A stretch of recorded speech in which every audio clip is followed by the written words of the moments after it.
அனைவருக்கும் வணக்கம். நான் டாக்டர் செந்தில்குமார். 26 வயசு இளைஞர் ஒருத்தர் வந்திருந்தாரு ட்ரீட்மெண்ட்காக. டாக்டர், நான் 13 வயசுல இருந்து எனக்கு கைப்பழக்கம் இருக்கு. ஒரு நாளைக்கு 2 முறை 3 முறைலாம் செஞ்சிருக்கேன். ரொம்ப அதிகமாவே நான் செஞ்சிருக்கேன். எப்பெல்லாம் போன் எடுக்கிறனோ அப்பெல்லாம் ஏதாவது ஒரு வீடியோ பார்த்துட்டு அல்லது ஏதாவது ஒரு போட்டோ பார்த்துட்டு எனக்கு கைப்பழக்கம் பண்றதுன்றது பழகி போச்சு. இப்ப எனக்கு கல்யாணம் ஆயிடுச்சு. என் மனைவி கிட்ட நெருங்கினாலே விரைப்புத்தன்மை வந்தாலே எனக்கு விந்து வெளியேற மாதிரி இருக்கு. என்னால என் ஒய்ஃபை சாட்டிஸ்ஃபை பண்ணவே முடியல. எனக்கு ரொம்ப பயமா இருக்கு. அது மட்டும் இல்லாம எனக்கு பயம், பதட்டம், டென்ஷன், கோபம் இதெல்லாம் வருது. வேலையில போக்கஸ்டா இருக்கவே முடியல. ஒர்க்கிங் பிளேஸ்லயும் எனக்கு எக்கச்சக்கமான ப்ரெஷர் இருக்கு. டாஸ்கை நான் கம்ப்ளீட் பண்ண மாட்டேன்ட்டு எல்லாரும் என்ன கம்ப்ளைண்ட் பண்ணிட்டு இருக்காங்க. என் ஒய்ஃப் அவளுக்கு சாட்டிஸ்பாக்சனே இல்லை அப்படின்றதுனால என்னை எப்பயுமே திட்டிக்கிட்டே இருக்கா, மதிக்கவே மாட்டேன்றா. அவளுக்கும் எனக்கும் அடிக்கடி சண்டை வருது. அதனால அவங்க அம்மா வீட்டுக்கு போயிடுறா. எனக்கு ரொம்ப மன உளைச்சலா இருக்கு. வாழறதுக்கே பிடிக்கல.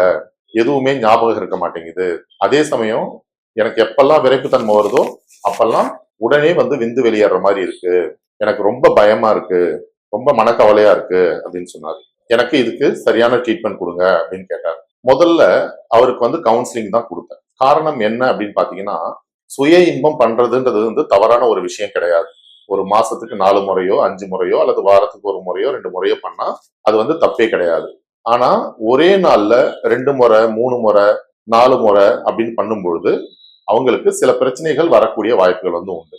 முக்கியமா மனம் சம்பந்தப்பட்ட பிரச்சனையும் உடல் சம்பந்தப்பட்ட பிரச்சனையும் வந்துடும். காரணம் என்ன அப்படின்னு கேட்டீங்கன்னா, அந்த சுய இன்பம் பண்ணதுக்கு அப்புறம் மனசுல ஒரு விதமான மன அழுத்தம் ஏற்படும், மனக்கவலை ஏற்படும், மன தளர்ச்சி ஏற்படும். என்னடா நம்ம இப்படி சுய இன்பம் பண்றோமே அப்படின்ட்டு ஒரு விதமான கவலை வர்றது இயல்பானதுதான். ஆனா இதே நீங்க மாசத்துக்கு ஒரு 3 முறை 4 முறை பண்றீங்க அல்லது வாரத்துக்கு 1 முறை பண்றீங்க அப்படின்னா இந்த மனக்கவலை வர்றதுக்கான வாய்ப்புகள் கம்மி. தினம் தினம் 2 முறை 3 முறைன்னு பண்ணும்போது கண்டிப்பா இந்த மனக்கவலை வர்றதுக்கான வாய்ப்புகள் ரொம்பவே அதிகம். நீங்க ஒரு விஷயத்த நல்லா புரிஞ்சுக்கணும். சுய இன்பம் அப்படின்றது மோனோ ஆக்டிவிட்டி.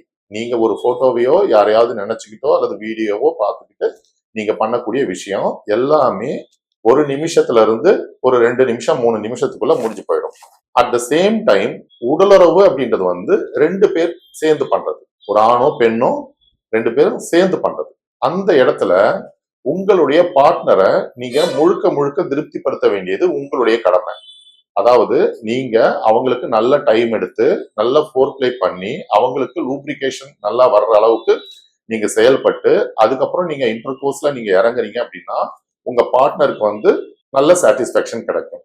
ஆனால் மாஸ்டர்பேஷன் டைம்ல விரைப்புத்தன்மை ஏற்பட்ட செகண்ட்ல இருந்து நீங்க எல்லாமே 2 நிமிஷம் 3 நிமிஷத்துக்குள்ள முடிக்கிறீங்க அல்லது 1 நிமிஷத்துக்குள்ள முடிக்கிறீங்க அப்படின்னா இங்க பார்ட்னர் கூட இருக்கும் பொழுது விரைப்புத்தன்மை ஏற்பட்ட உடனே உங்க மைண்ட்ல என்ன ரெஜிஸ்டர் ஆகும் அப்படின்னு பாத்தீங்கன்னா, உடனே எஜாகுலேட் பண்ணணும் அப்படின்னு தான் தோணும். உங்க பார்ட்னர் உங்க உறுப்புல கைய வச்சாலோ அல்லது உங்க உறுப்பு உங்க பார்ட்னர் மேல உராசினாலோ உங்களுக்கு எஜாகுலேட் பண்ணணும் அப்படின்ற எண்ணம் தான் மைண்ட்ல தோணுமே தவிர அவங்கள என்டர்டெயின் பண்ணணும், செக்ஸை என்ஜாய் பண்ணணும் அப்படின்ற எண்ணங்கள் வருவது குறைஞ்சிரும். அதை நீங்க முதல்ல புரிஞ்சுக்கணும். சோ இப்போ நீங்க என்ன பண்ணணும் அப்படின்னு பாத்தீங்கன்னா, ஸ்டாப் ஸ்டார்ட் அப்படின்ற டெக்னிக்கை நீங்க ஃபாலோ பண்ணணும். அது என்ன ஸ்டாப் ஸ்டார்ட்? நீங்க உங்க பார்ட்னர் கிட்ட தெளிவா சொல்லுங்க, எனக்கு இந்த மாதிரி பிரச்சனை இருக்கு.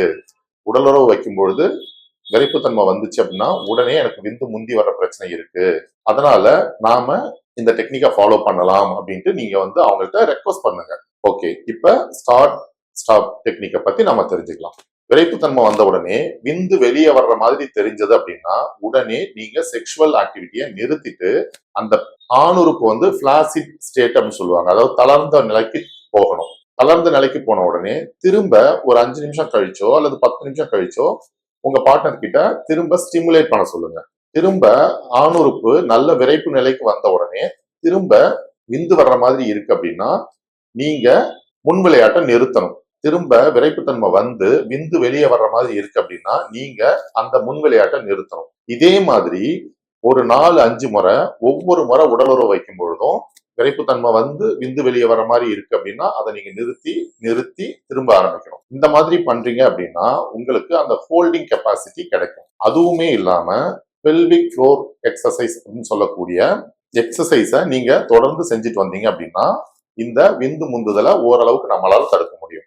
எப்படி செய்யணும் அப்படின்னு பாத்தீங்கன்னா, பிளாடரும் வயிறும் காலியா இருக்கும்போது நீங்க மனசளவுல யூரின் வந்தாலும் மோஷன் வந்தாலும் நம்ம எப்படி அடக்குவோம்?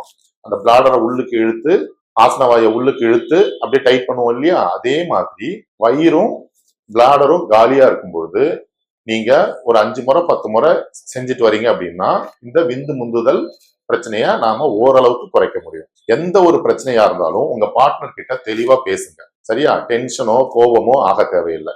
அவங்க கூட நீங்க முன் விளையாட்டுக்கு நிறைய நேரம் எடுத்து மியூச்சுவல் மாஸ்டர்பேஷன் சொல்லக்கூடிய சுய இன்பம் அவங்களுக்கு நீங்க பண்ணிவிட்டு அவங்க உங்களுக்கு பண்ணி விடுறாங்க அப்படின்னா அவங்களுக்கும் நல்ல முழு திருப்தி கிடைக்கிறதுக்கான வாய்ப்புகள் உண்டு. அவங்க உங்க மேல கோபப்பட மாட்டாங்க. வஜைனல் இன்சர்ஷன், அதாவது பெண்ணுறுப்புல ஆணுறுப்பு செலுத்துறது மட்டுமே செக்ஸ் அப்படின்றதுலாம் கிடையாது. செக்ஸ்ல எக்கச்சக்கமான டைப்ஸ் இருக்கு. ஹம்பிங் அப்படின்னு சொல்லக்கூடிய ட்ரெஸ்ஸோடவே நீங்க அவங்களுக்கு முழு சுகத்தை கொடுக்கக்கூடிய வகைகளும் உண்டு. அதெல்லாம் நீங்க ட்ரை பண்ணலாம். மியூச்சுவல் மாஸ்டர்பேஷன் நீங்க ட்ரை பண்ணலாம்.